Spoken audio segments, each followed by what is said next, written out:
Now we've come to Agile estimation, where we're probably going to make all the engineers crazy. Because Agile estimation is not about being precise. It's about getting close enough that we can make an intelligent decision. Let's talk about some techniques. The granularity at which you estimate has a great impact on how accurate you are. Let's think about being in a classroom and I ask you, how many steps would it take you to get from the back of the room to the front of the room? You'd probably give me X number of steps and you'd be fairly confident in that. But then if I asked, how long would it take you to get to the building next door? You'd give me an estimate, probably going to be a little bit less confident about it. And then I ask you, how many steps would it take to get to the next city? Obviously that's going to be a larger estimate and you're going to have less confidence about that. And you're going to give me a higher degree of contingency. So the smaller something is, the easier it is to get a little bit better estimation around it. I also want to talk about estimating with time boxes. Remember, we're working in sprints that are a set length. How does this help with estimation? Well, think about that same scenario where we're in a large room and there are rows of chairs that are evenly spaced apart. And I get you at the back of the room and I say, how long would it take you to get to the front of the room? But I'm going to let you to walk to the first chair first and count those steps. So if you count those steps and think, that's 5 steps.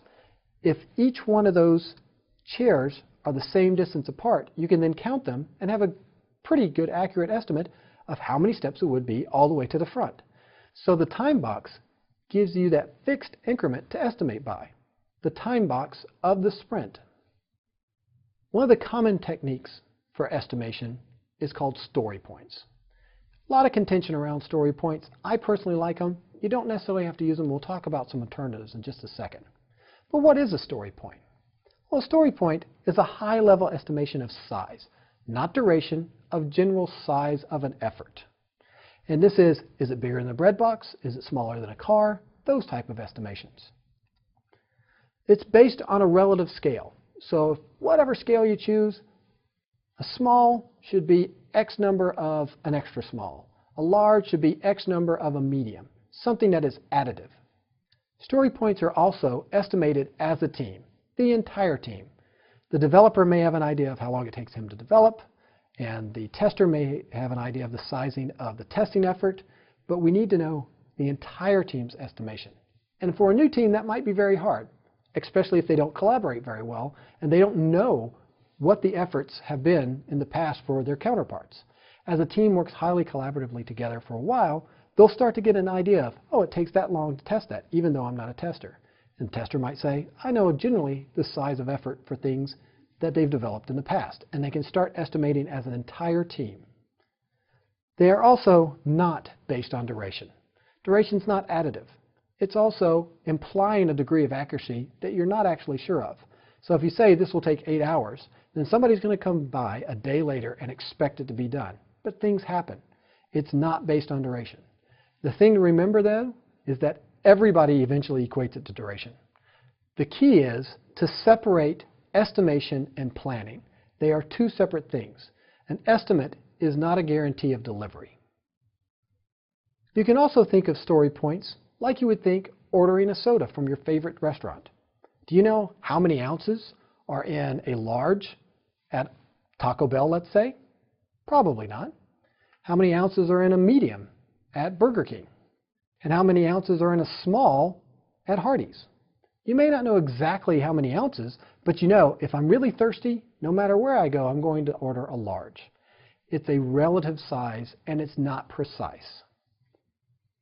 We often still try to equate the estimate to some type of duration. And that trips people up a lot of times.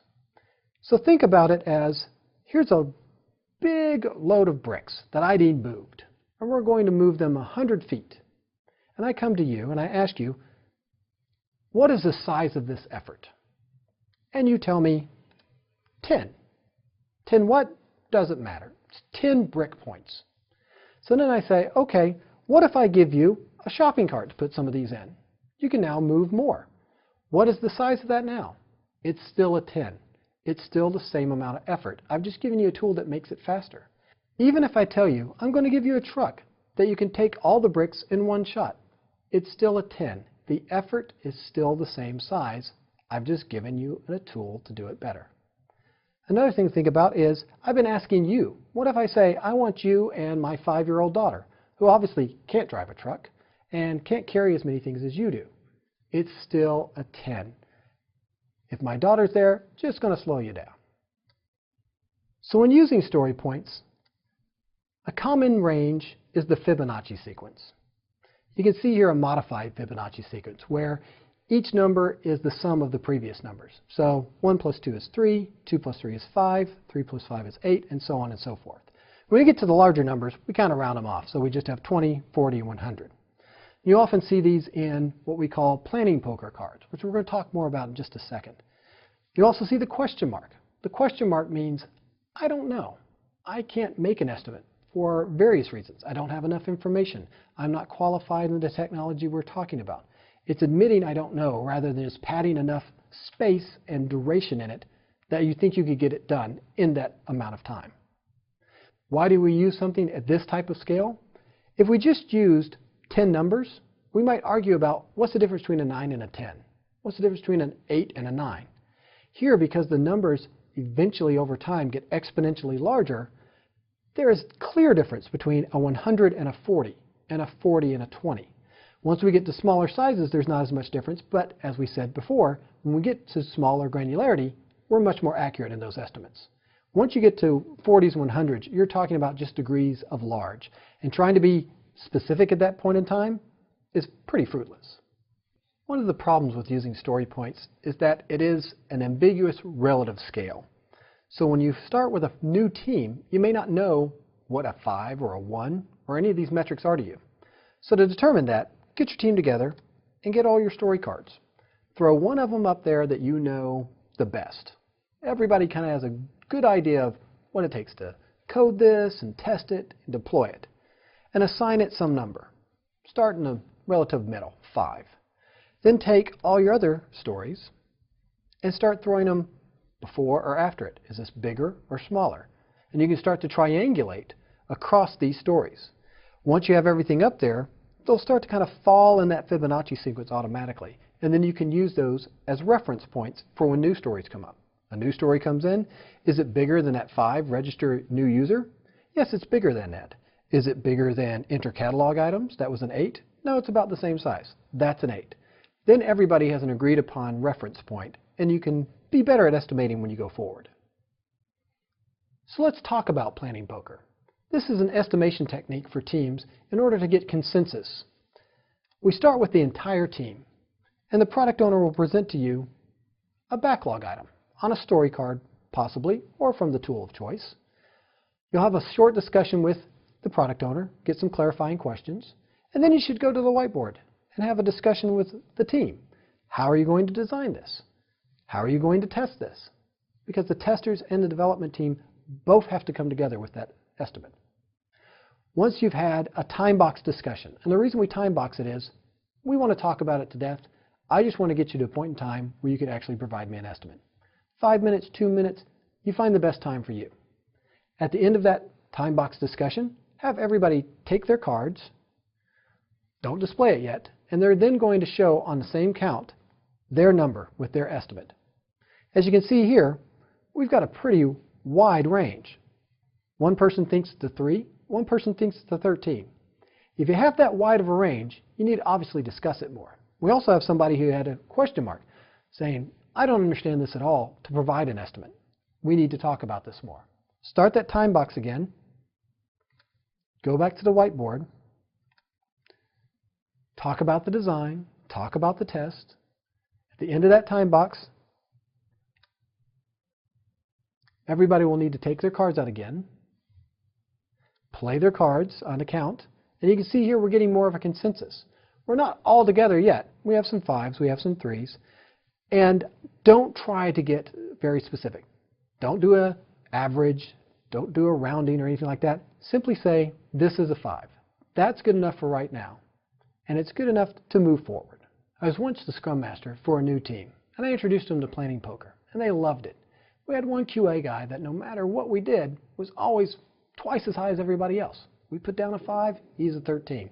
We put down a 2, he's an 8. And why? When we would discuss, he would start telling us about all the things he had to do to prep for testing something. all the testing elements he had to have in place, the data, the servers, things that development had never known about.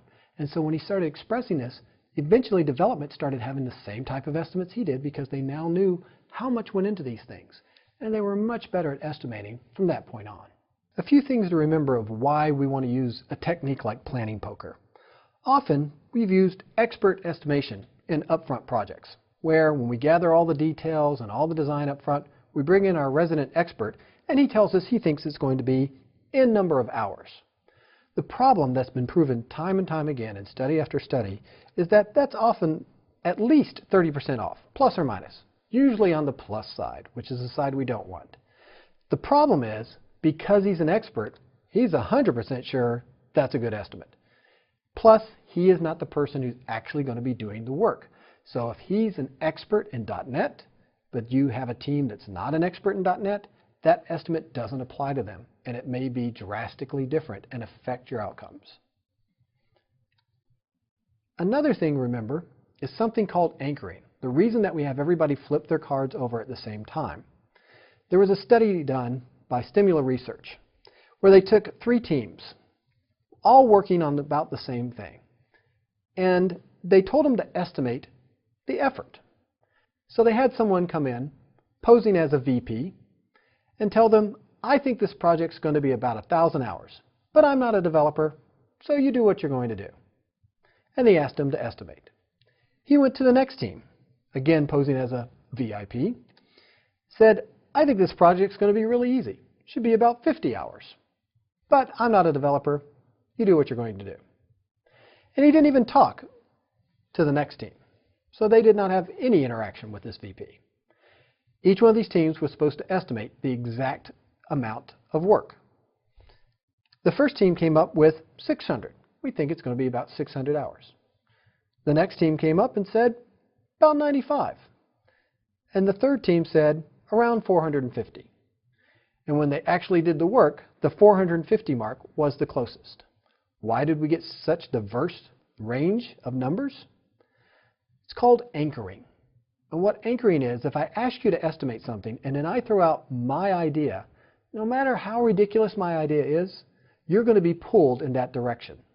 So when he came to the first team and he said, I think this is going to be 1,000 hours, even if that team thought, that's ridiculous, it's nowhere near 1,000 hours, they're already comparing their estimates before they've even made it to 1,000 hours. And that tends to naturally pull you towards it. When he came to the second team and told them he thought it would be 50 hours, which was obviously too small, they compared their estimates to that 50 hours, and it pulled them down. A team that wasn't anchored at all gave pretty close to the right estimate. So when we're doing planning poker, we don't want to have somebody that entirely takes over that meeting, the loudest person or the person that is seen as the expert and everybody wants to defer to. By having everybody flip their cards over initially at the first time, everybody gets an equal voice, which is important in this type of estimation. And you'll cut down on anchoring by these type of people. And you're going to get much more accurate estimates out of your team. And they're going to feel better about it because everybody had an equal voice in coming up with that estimate.